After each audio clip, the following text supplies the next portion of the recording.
Church, how good is it to be in the household of God? Sorry, this lady here that was praying for you, is that your son?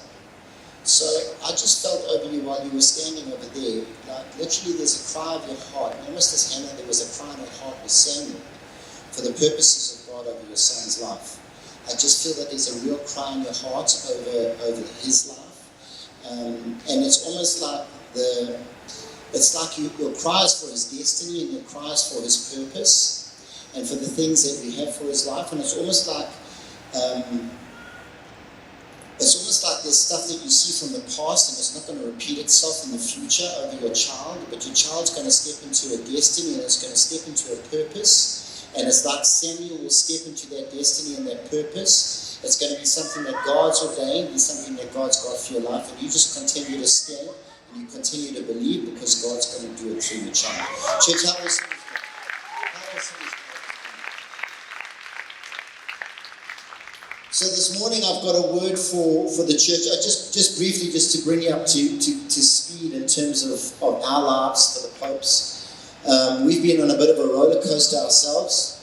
For some of you, we haven't been actually here as a family in the church. We've been in and out of the meetings that happens through the week. But in January we left, we went over to the UK for 5 months. And all I can say is that God is faithful to His word. God is faithful to His word. There's some stuff that we have been trusting God for in our own lives. And a little bit of what I'm going to preach on this morning needed us to shift our perspective and our understanding. And God would begin to do something in us and through us that we've been standing in faith for and trusting God for, but we never thought possible.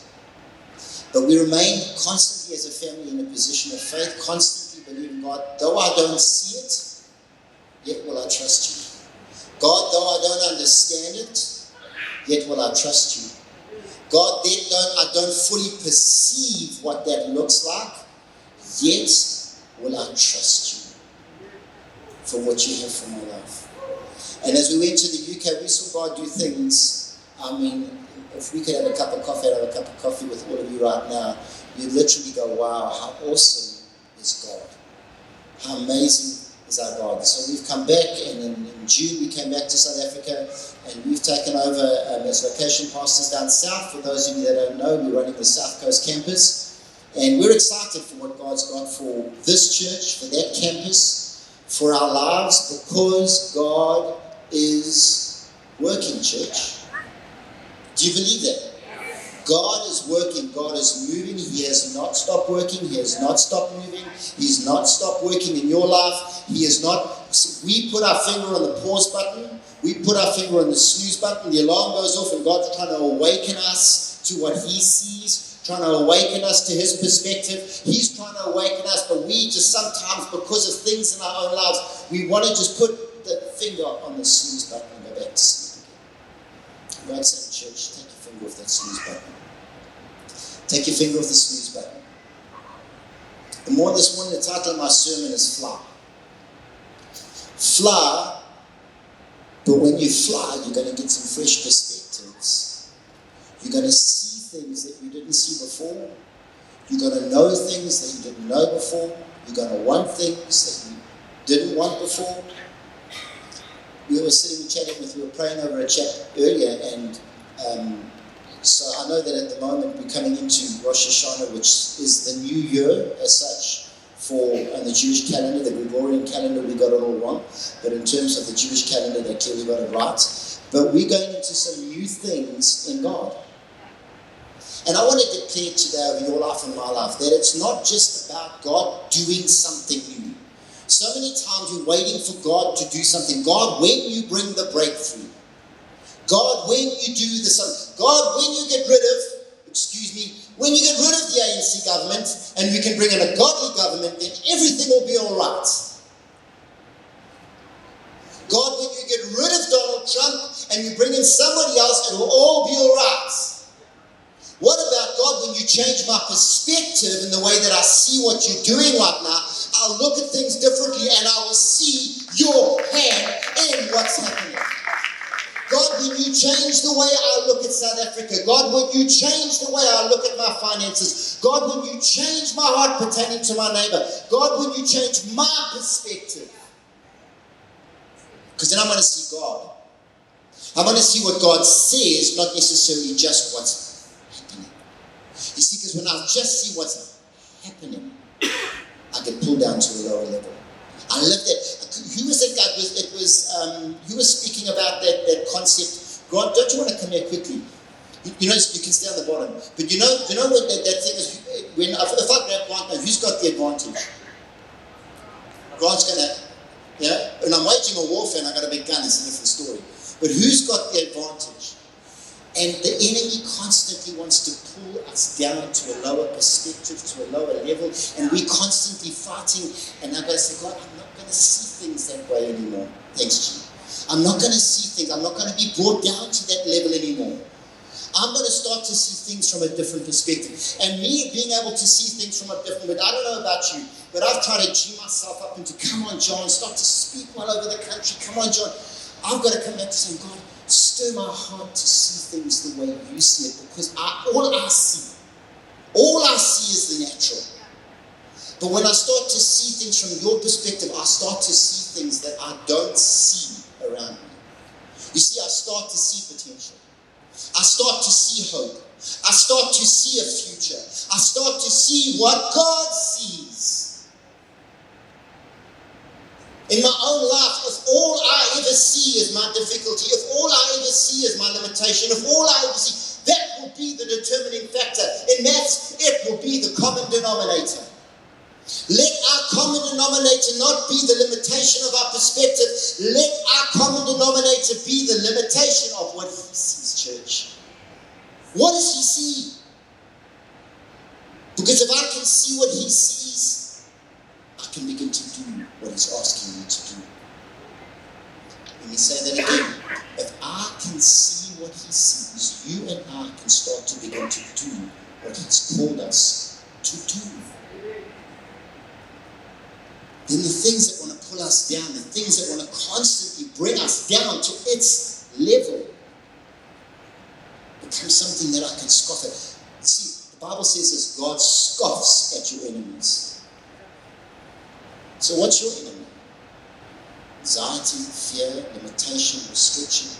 You know, the number of people that are leaving our country at the moment, the statistics are telling me, I've got this new thing, I've got a Huawei phone, don't shoot me down. I've emigrated, I've migrated from Apple, boo, to Huawei. But I've got this really cool feature that you click all the way left. Have you seen that? And then it gives you kind of, on the algorithm, it says to you, you like these things.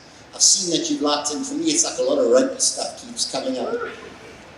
Yeah, the rugby players. But it keeps on coming out, so it starts to figure out what I like. But you constantly scroll left, and the number of people leaving South Africa is just, why? Because their perspective hasn't changed. Because the only perspective they have is what they see around them. And that perspective determines their motivation. That perspective determines their tomorrow. That perspective determines where they're headed. Church, will you and I have a different perspective? Well, we will look at South Africa. We will look at our futures and we say there is a different perspective. And it's a heavenly perspective. And it's a God perspective. Yeah, but brother, have you seen? No, I have not seen. Because I will not be brought down to a level that determines and dictates to my life. I will be brought to a level that tells the world what God sees. And it's not, church, listen to me. This is not about you have the facts. We all have facts. The facts say, whatever the facts say, but God's truth says, God's word says, and his perspective is. So, fly, new perspective. Let's pray and then we'll get into it. Father, I thank you this morning that you would help me this morning to minister the word in truth and in spirit and in life. That you take the words of my mouth and the meditation of my heart, Father, and it would be pleasing in your sight. God, I pray this morning that above anything I say, Holy Spirit, that you would ignite in this church a new perspective. You ignite over this church, not just this church, the churches of this nation, believers in this nation. Ignite within them, Father, an ability to see things, Father, the way you see things. Because faith is the substance of things hoped for, the evidence of things that is not yet seen. And God, we want to be that church. We want to be the church, Father, that is not determined by our circumstances, that is not dictated to by our circumstances. But Father, it is a heavenly perspective and a heavenly understanding and a heavenly voice that determines how we live our lives and the purpose of our lives. And so help that, Lord God. Help your voice. Help your sight. Father, help those things to be the determining factors in our lives. In Jesus' precious name. Amen. So this morning I want to start in terms of flying, in terms of getting new perspectives, two established truths in our lives. And we've got to agree, because if we can't agree upon these, we actually can't move forward. Truth number one, God has done a work in you. If you're born again, you're saved, you're a believer, God has done a work in you. Can you agree with me? You see, because if we're doubting that, we can't move forward. Listen to what it says in Psalm 102 verses 1. It says this. It starts off, it says, do not hide your face from me. How many of us were at that place? God, don't hide your face from me, because right now I need you. God, this and this and this has gone in my life. Right now I need you. Please don't hide your face from me. It's a prayer for someone who hurts and needs to ask God for help. And then it says, I pray to you, Lord. Lord, please listen. All of us were in that place. All of us have been touched by the Spirit of God. All of us who are born again believers today can say God has started and done something in our lives. So can we establish that? That is a truth. Establish number one. Truth number two this morning, that you have been saved for a purpose. It's a truth. Whether you're walking fully in that purpose, whether you fully understand that purpose. But let me tell you something. Oh, happy day, the day that you came to Jesus Christ. But oh, happy day, the day that you figured out why. There are believers around the world that know that they're saved, but they don't know why they're saved.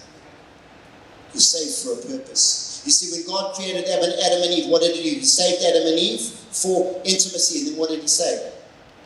Go and do something now. Fulfill the earth. Go rule and reign. You created with a purpose. It's a truth, church. You've been created with a purpose. I said in the first service, and I'm going to say it again, the number one thing that we have when we have Bible college camps, and we go away and we're praying for these young people, trying to trust God for a word, and the first thing I always do is I say, what can I pray for? Do you know the number one? And when I say, I'm trying to remember a time it didn't happen, the number one thing that every person asks me to pray for, and Grant and Alana, you've done this, and Jane's done this a couple of times. Please tell me what my purpose is. Please tell me what my purpose is. Oh, happy day when you discovered that you are and that you have been created for a purpose. So it says in Psalm 102 verses 16, tracking on, starting off, it says this. It says that I pray, oh Lord, listen to me. This man is desperate for God. God moves, God does, God changes, God breaks into our lives. He hears your cry from heaven. He steps into your world and he saves us, redeems us. Now he says, right, there's a purpose in your life. Psalm 102 verse 16 says, for the Lord will rebuild Jerusalem. Church, he's rebuilding Jerusalem. He's rebuilding you. He's rebuilding your life. He's restoring your life. He's going to rebuild Jerusalem, or the Lord shall build up Zion. Why? Why? For the purpose he shall appear in his glory, that his glory is manifest through you. He will appear in his glory. He will listen to the prayers of the destitute. In other words, God's starting to hear something. He will not reject their pleas. Let this be recorded for future generations, so that a people not yet born will praise the Lord. Tell the future generations that the Lord looked down from his heavenly sanctuary. You see, the Lord had a perspective that he wants the church to have. You see, he had a perspective when he looked at you. And he broke into your world, and he broke into my world, and he touched me as a 19-year-old little punk who thought he knew it all. Fresh out of the army. For those of you that have been to the army, GV. Fresh out of the army, I can take the world. Nothing can stop me. But I was broken, man. I was broken, and I cried out to Jesus, and he broke into my world. And Jesus said, there's a perspective I have from heaven, John. There's a cry that I hear from heaven, John. There's something I see from heaven, John. Will you take up the purpose? And will you start to see what I see and hear what I hear and know what I know? Because it changes everything. On the day of Pentecost, so why? Why did he come down? I don't fully understand it. We're scared. We're trapped in a room. We're running away. I know that he's with me. I know that he saved me. I know that I'm saved, but I don't know why. The Holy Spirit comes down and gives them the why. He gives them the reason. He gives them the empowering. And he says it's for this, so that you can hear what I hear, know what I know, see what I see, and then go do that the glory of the Lord may be manifest through Zion, my church. Matthew Henry says this, sorry, let me finish there. He looked down from his heavenly sanctuary. He looked down to the earth from heaven to hear the groans of the prisoners, to release those condemned to die. Matthew Henry's commentary says about this, it says, Lord, behold the earth. Nothing on this earth is or can be hidden from his all-seeing eye. He looks down. Not to take a view of the kingdoms of the world and glory of them, but to do acts of grace.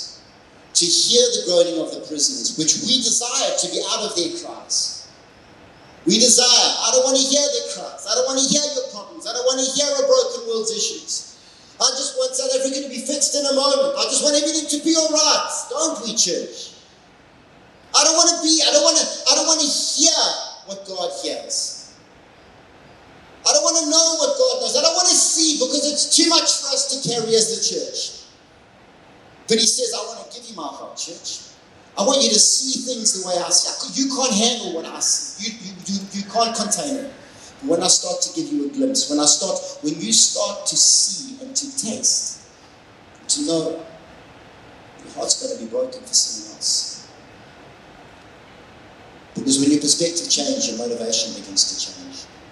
All of a sudden, the motivation of my heart was, get me out of here. Get me away from this. Get me into a better place, God. And we pray for our better places. We pray for our better situations. We pray for our better jobs. We pray. And there's nothing wrong with standing in faith for those good things. God wants to bless you. I don't need to. But God's saying, you're saved for a purpose, Sean. And when you start to hear what I hear, when you start to see what I see, we're going to do what I did. What did Jesus do when he heard the groanings of the world? When he saw the brokenness of our world? When he heard our cry? What did he do, church? He got out of heaven. He got his hands stuck in the mud of our mess. He got his hands stuck in the brokenness of our world. Why? Because he could see something that you or I can't see. But when you start to see things, when we start to hear what's on his heart, when we start to know his heart, and only he can give that to us, he starts to break our heart. Then we look at South Africa and we look at the people around us with very different eyes. Then we cannot help but act. Church, you see, we try to get people to prayer meetings. Get on your knees. Let's pray for our nation. But our perspective is not one where it wants to see change. We want change, but our heart doesn't break for what breaks his heart. Our eyes have not been touched by his self. Our ears have not heard the cries of the broken. So we don't want to get our hands dirty. But when we see, when we hear, we start to understand our purpose. Then whatever it is that we do in this world is consequential to the purposes of God, to the glory that is shown through Zion. Does this make sense? Then who I am, what I'm saved from, is one thing. But what I'm saved for is a completely different thing. Because his Spirit stirs me. I'm convinced in my own life The sound effects were just for added benefit there. I'm turning 40 soon. Yeah, it's the truth. When you start to get an aerial perspective, you're going to respond as heavenward. When you start to get a heavenly perspective, an aerial perspective, his perspective, you're going to respond as heavenward. You see, Jesus didn't look at us from heaven and go, man, Dave, I'm so sorry for your brokenness, man. I'm so sorry for your sin. I feel for you, brother.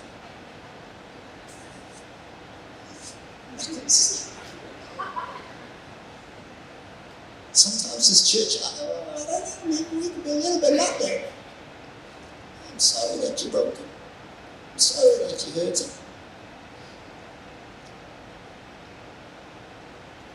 I don't want to get our hands messy. I don't want to get our hands dirty.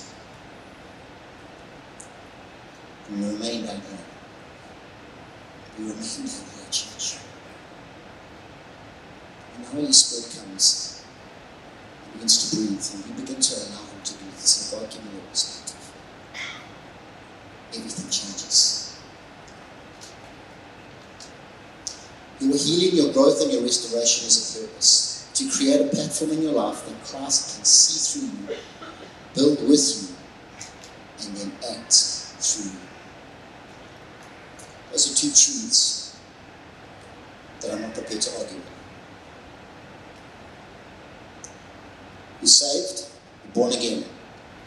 God heard your cry, but you've been saved for a purpose. And it's not just to breathe and oxygenate. That's not it. Then just stop breathing. And I don't need to say that. It's not the purpose that you're saved. It's not the purpose you've been born again. So there's two questions that I have for you this morning. Number one, will you listen? Will you stop? Will you listen?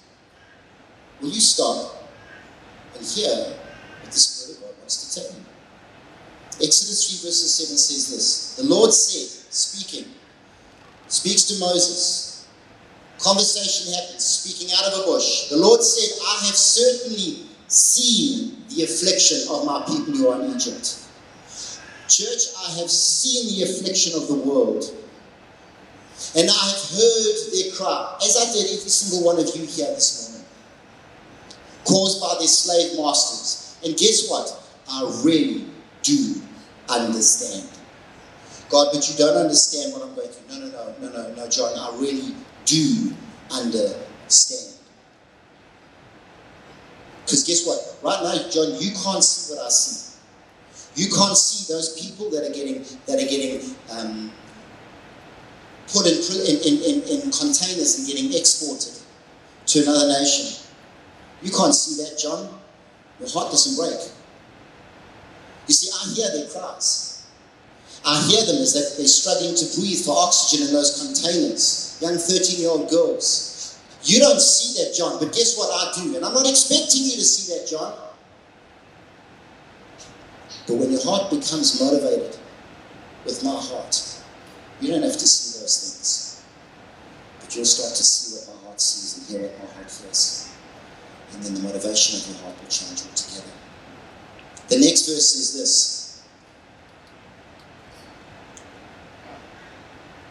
Now listen carefully. Moses, Shelley, John. What is waiting for me to say?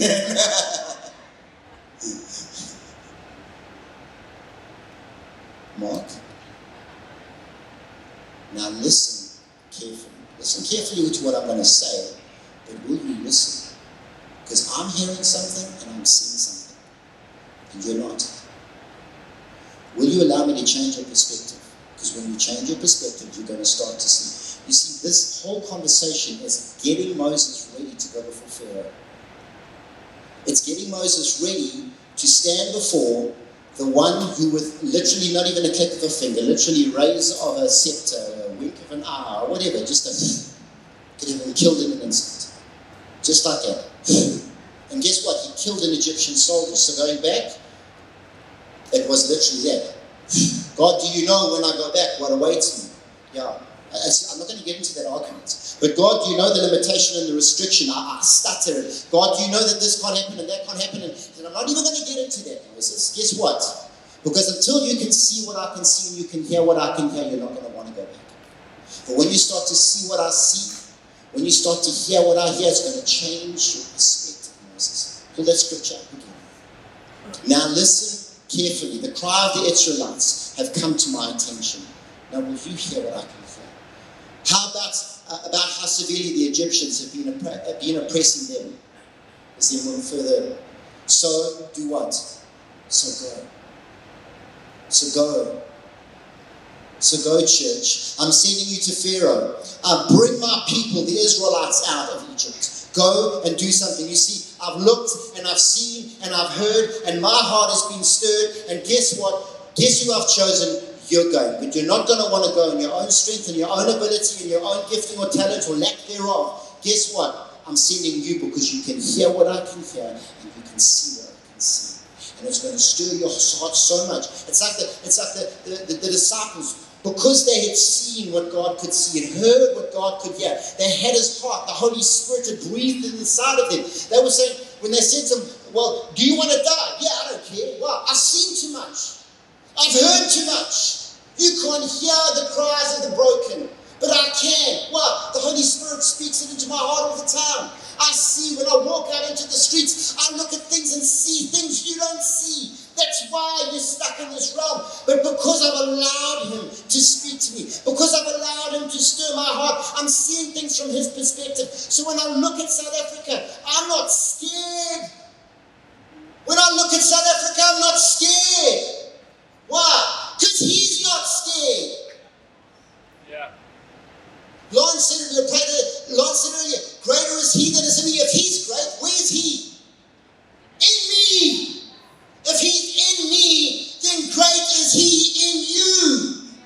That means when I get His perspective and His understanding and His knowing and His perception of things, what I see is not going to have a greater impact on me. Therefore, the motivation of my heart changes. Therefore, when I get the bull in it's always going to happen, guys. Bad news is always going to happen. Stuff's always going to happen. It's always going to happen. And we don't want it to affect us the way it does, right? When I scroll right and I get up, people leaving South Africa. It's never been before. And not just South Africa, around the world. I see that there's that the normal numbers of people, so they call them the golden visas. Anybody heard about the golden visas? You can, if you've got £2 million, like 18 million rand, that you want to just dump into their accounts, it gives you a golden visa. You've got a 2-year visa, you can go in and out of England as you want. The number of golden visas into the UK has exponentially increased over the last 18 months. Why? Because we want out of here. I want out. Why? Because my perspective is limited. I will never stand before Pharaoh. I will never stand before Pharaoh unless he can change my perspective. And then he gets into this little discourse with God. This little, I wouldn't call it a dialogue, because he was just like dang at God. Or a monologue that turned into a dialogue. God, I can't, and God, I'm limited, and God, I'm this, and God, I'm that. So what does God say to him? Didn't pull that scripture out. What's it in your hand? He's going to ask you the same thing. Remember, 2 questions, 2 truths. I'm not going to negotiate on this morning. Come afterwards and fight with me. Number 1, you were saved, you heard your cry. Number 2, when He saved you, you were saved for that purpose. I'm not going to argue with that. But then we get into a little discourse with God about, God, I don't know if I can. God, I don't know if I'm able. God, I don't know if I'm equipped. Have I got enough money? Have I got enough this? Have I got enough that? And He said, what's in your hand? And the Lord asked him. Moses answered, the staff. So what's in your hand, you see? The staff. Now, we've heard the sermons here, so the staff speaks to the thing God's, the platform God's putting in. I've got a gym. Yeah, absolutely, all of that stuff. But when He was speaking to this, when He said a staff, there was an understanding. The direct translation of that word staff means this. It means a branch as an extension. That was number one. It says, what's in your hand? A branch. God, I can't do this, or what's in your hand? A branch, as in an extension. And number two, figuratively, a support of life, for example, as in bread. So there were two things he was saying to him. Number one, Moses, you will be my branch. You will be my extension. And guess what? John 15. You are the branch. He is the vine. Every time, Moses, you take that branch and you perform a miracle. Every time you stand, remember he took his little stocking and he stood there in front of him. And what was he doing? God was saying, you need to remind you right now, you're my branch, Moses. You're my extension. You are the branch. You can't do anything. Was there supernatural power in that branch? There's nothing in it. It was a stick. But he was speaking to Moses' insecurities, to Moses' questions, and he's saying, Moses, you are a branch that's called to do my wonders. But you need to realize you're a branch. You are my extension, wherever you go. And then secondly, he says, that reminds, figuratively, it speaks of something that is a support, or something that is bread, or something that sustains. What was he saying? He's saying, wherever you go, when you take and you realize you're my extension, you need to know my grace is enough. My grace will feed you. My grace will support you. What happened with Paul? He said, God, I've got a thorn. God, I've got this thing. I've got this issue. And 3 times I prayed, take this away from me. Paul, the God-picked apostle. Paul. Not little measly me. Paul writes like half the New Testament. Paul said, I got an issue in my life and I don't want it, God. Moses, I can't even speak properly. I don't even know. He had a speech impediment. I'm not eloquent of speech. I can't talk. God, I've got these restrictions and limitations. And he says to him, what's in your hand? What have I put in your life, Mark? Never forget you're the branch. You're an extension, but you're just the branch. And never forget, Mark, that my grace is sufficient. Even though you're standing in front of Pharaoh and you're scared and you're thinking, God, if you can take me out. Take me out, not as in like an electric chair, take me out. Take me out as in somehow to the bunch of machetes hacking me down and killing me right there. That's some fear you've got to face in your life, guys. And he speaks to the church and he says, you're not going to go where I'm going to send you. Unless you start to get my perspective, you start to hear what I hear, see what I see.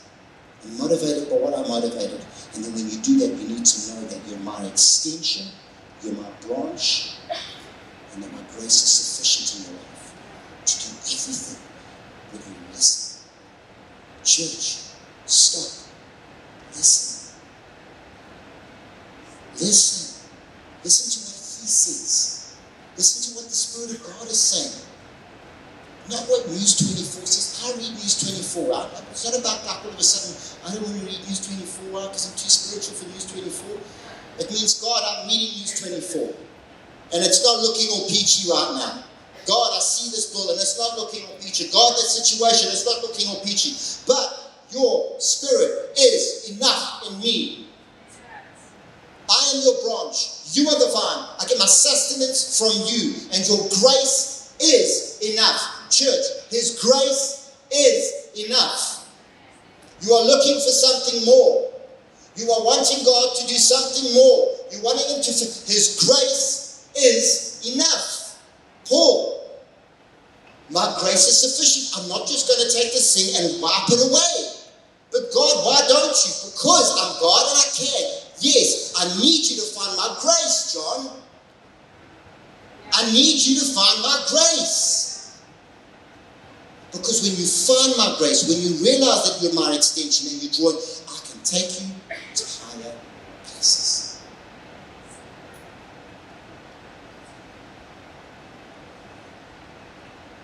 The perspective of our hearts needs to change. That the motivation of our lives follows. You see, we can come into church on Sundays and we can be motivated. And then the motivation ends in our day. Why? Because there's been no perspective shift. You see, we can bring out the Word of God. I haven't got my Bible here, but we can bring out the Word of God. And unless I gain a revelation, in other words, I see differently. I see that he's got me in his hands, and I look at it differently. I see that he knows my hurt, and I look at it differently. I see that he's got my finances, and I see it differently. When our perspectives change, we're not just motivated, but we're motivated to do something. In as much as people, ministers, myself included, Simon, Grant, whoever's preaching, we want to motivate people. Church, if the motivation doesn't translate into revelation, which causes a perspective shift, we go out just motivated, then we're nothing more than motivational speakers. I don't want to be a life coach. I do not want to be a life coach. I want you to get a perspective shift, a revelation of stuff that His Word says, stuff that the Spirit of God says about this nation, stuff that what God says over your finances. And when you get the perspective shift, your motivation will shift. It will shift. Yes, you can. Yes, get excited about that, because there's a way out. There's a way out for this nation. When the church sees it differently. When you see it differently, when I see it differently. What is that different? The way He sees it. The way He sees it. Because when I see it, understand it, and know it the way He does, it's a game changer. It changes everything. And then finally, what are you waiting for? You see, the enemy wants the church to engage in battles that have already been won. The enemy wants to take up our time. Simon was sharing this in one of the devotionals in the morning. The enemy would have you and I engage in things that have already been won in the heavens, that have already been won through the blood of Jesus. The enemy wants you and I engaged in arguments in our head. Why do you think the number one thing that the world, not just the world, but the church is engaging right now, is anxiety and depression? Because if the church can get the church, if the enemy can get the church engaged in an anxiety and an anxious thought pattern, what's going to happen with this nation? Where are we going to go? What's going on with my kids, my future? I have 3 children.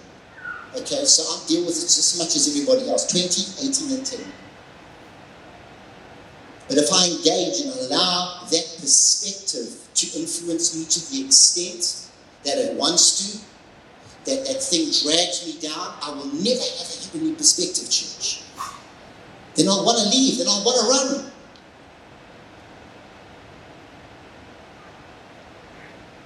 But when there's a new perspective and a new understanding,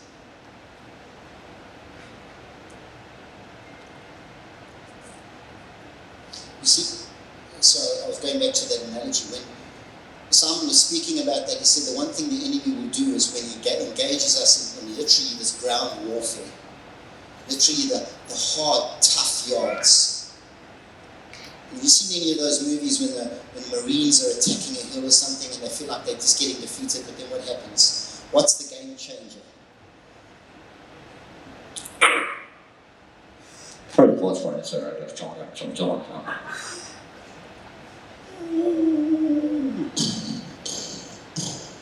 When you call an area support. Yay! Marines stand up all victorious. We did it! Oh, you didn't, buddy. He did it. See, the enemy wants us consumed. It takes some time in our lives. Is God going to do it? When is God going to do it? How is God going to do it? And all I'm done is stuck in an earthly perspective. But when I allow Him to breathe into me through His Holy Spirit and I start to get a heavenly perspective, I'm no longer caught up in the ground warfare. And then I don't waste, because we can have, all of us, self-included, we can waste months, weeks, months, and sometimes years stuck in an issue, stuck in a situation, stuck in a problem, stuck in a worry, stuck in a concern, stuck in a what if. Well, what if that never happens? Just what if? What if it never happens? We've wasted years. We've wasted time. Isaiah 40 verses 29 says this: He gives power to the weary, and to him with vigor, and him with no vigor, He increases strength. You see, even the young shall faint and be weary, and the young men shall utterly fail. There's many of us that sometimes feel at those places. But those who wait on the Lord shall renew their strength. You are going to mount up with the wings as an eagle. You shall run and not grow weary. You shall walk and you will not faint. You see, church, if our wings remain unextended, our future and our destiny remains unexperienced, and then the world remains unaffected. If you, and I'm talking to you, please do not look at anybody else. Do not think of your spouse, do not think of the preacher, do not think of the pastor, do not think of the who's running the nation, do not think of anybody else but yourself. If your wings in your walk are not extended, what is the extension of your wings? It's literally, what does a bird do? See, if a bird holds its wings, let's do this example. Little birdie on a hill holds its wings in on top of a mountain, and it says, "Kawabanga!" Bad result. It becomes a stone. Little birdie extends the wings of, I don't see the wind. I don't see the breath. But by faith I trust. By faith I put my hope in. By faith I extend and I say, God, my extension of my wings. This is all it is. This is not deep and mysterious. This is, God, I just trust you. God, I put my faith in you. God, I trust you. And then we jump. Because when you jump, you can feel the breath of His Holy Spirit. You can feel God breathe into you, saying, I see your extension of faith. I see you putting your trust in me. And then I'm going to give you hope. And when you get hope, guess what? You're going to see what I see. You're going to hear what I hear. And then you're going to act very differently. Because you're going to be motivated very differently, church. But it starts with you and I putting our trust and our hope in Him. Remember what He said to Moses? He said, you're my extension, you're my branch. That's all you are, Moses. I'm going to do wonders through it. I'm going to show my glory through Zion. But my grace is sufficient. Will you trust me? And will you lead? Will you just do it? Because as that happens, unextended wings means unexperienced purpose, means an unchanged world. 2 Corinthians 9 verses 8, and ask the band to come up now. 2 Corinthians 9 verses 8 says this. This is kind of, I know Simon's been actually preaching on this scripture, but I want you to have a fresh perspective and almost to allow this to reiterate in you. And to almost take every argument, fear, worry, care, anxiety, and it be wrapped up in this. And it says this, and God is able to make all grace abound to you. All grace, that in everything, always having all self-sufficiency, you may abound to every good work. Church, His grace is enough. His grace is enough when you can, and His grace is enough when you can't. All God's asking you to do is extend your wings of trust, faith, and hope in Him. Allow Him to breathe, that you gain a fresh perspective, a different perspective, His perspective. Because then all that stuff that's going on below becomes inconsequential to how you live your life. But when your heart becomes stirred in that, you look at the things with different eyes. So you see the world differently. Church, only He can do it.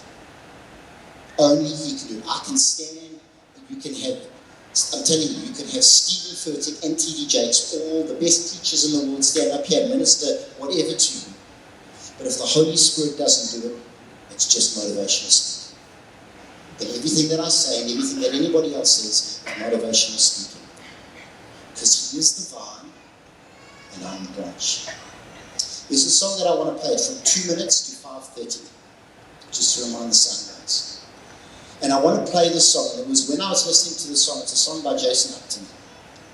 And it's one of his newest songs. It's kind of a prophetic song. But I also believe that it's a song to the church to do exactly that, to start to gain and to get a different perspective and to start to see what he sees in your life, in this nation, wherever it is.